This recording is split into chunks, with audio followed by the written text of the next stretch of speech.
مدینہ طیبہ میں سید اعلیٰ حضرت کی حاضری ہوئی اور سرکار صلی اللہ تعالیٰ علیہ وآلہ وسلم کے روضہ انور پر حاضر ہوئے، اور دل میں یہ شوق پیدا ہوا کہ سرکار نے بارہا خواب میں کرم کیا ہے، اور حضور علیہ الصلوۃ والسلام نے کئی بار اپنے غلاموں کو جاگتے ہوئے بھی دیدار کروایا ہے۔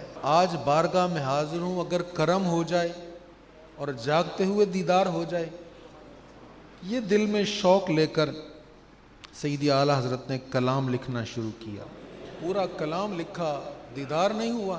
جب دیدار نہیں ہوا تو دل میں خیال آیا، احمد رضا تو ہوتا کیا کون ہے؟